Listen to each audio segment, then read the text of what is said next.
ಯಾಕೆಂದ್ರೆ ಇವರು ಅವರಲ್ಲ, ಯಾರು ಬೇಡ ಜಂಗಮ ಮತ್ತು ಬುಡಗ ಜಂಗಮ ಅವ್ರು ಭಾಳ ಕಡಿಮೆ ಇದ್ದಾರೆ.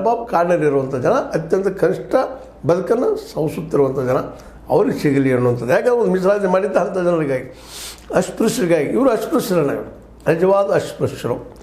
ಇದ್ರ ಜೊತೆ ಮತ್ತು ಎಷ್ಟಿನೂ ಕೊಡ್ತಾರೆ ಅವರಲ್ಲಿ. ಕಾಡಿನಲ್ಲಿರುವಂಥವ್ರು ಮ್ಯಾಲೆ ಎಷ್ಟೇ ಒಂದು ಇನ್ನೂ ಕನಿಷ್ಠ ಆಗಿ ಹೋಗಿಬಿಡ್ತಾರಂತ.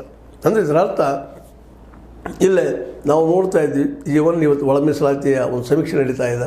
ಅದರಲ್ಲಿ ಎಡಗೈ ಅಂತ ಒಂದು, ಬಲಗೈ ಅಂತ ಒಂದು, ಅವ್ರ ಜೋಡಿ ಮತ್ತೊಬ್ಬರು, ಇವರು ಅಲ್ಲಿತ್ತು ಕಾಡುಗಳಿದ್ದಾವೆ.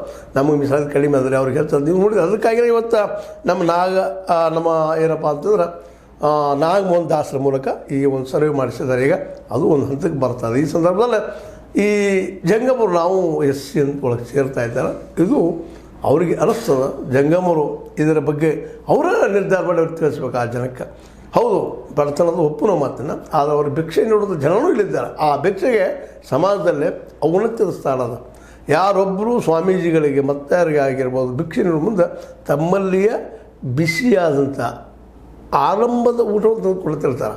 ಅದನ್ನು ಎಂಜಲ್ ಮಾಡೋದು ಅಂತ ಹೇಳ್ತಾರೆ. ಎಂಜಲ ಮಾಡುವಾಗಿಲ್ಲ, ನೈವೇದ್ಯದ ಅನ್ನವನ್ನು ಸ್ವಾಮೀಜಿಯವರು ಕೊಡ್ತಾ ಇರ್ತಾರೆ. ಇದಕ್ಕಿಂತ ಹೆಚ್ಚು ಗೌರವ ಇನ್ನೇನು ಸಿಗಬೇಕಾಗಿದೆ. ಮನೆಯ ಹಿರಿಯ ಮನುಷ್ಯ, ಶ್ರೀಮಂತ ಇರ್ಬೋದು, ಬಡ ಇರ್ಬೋದು, ಯಾವ ಇರ್ಬೋದು, ವೀರಶೈವ ಲಿಂಗಾಯತ ಇರಲಿ ಮತ್ತಾರು ಇರಲಿ, ಅವರು ದೈವಕ್ಕೆ ನೈವೇದ್ಯ ಮಾಡುವ ಒಂದು ಪ್ರಸಾದವನ್ನು ಇವರು ಕೊಡ್ತಾ ಇರ್ತಾರೆ. ಅವ್ರಿಗೆ ಪ್ರಸಾದ ಅಂತಾರೆ. ಭಿಕ್ಷೆಗೆ ಅವ್ರ ಕೈಯಿಂದ ನಾವು ತೆಗೆದು ಅದು ಪ್ರಸಾದ ಆಗ್ತದೆ ಅಂದಾಗ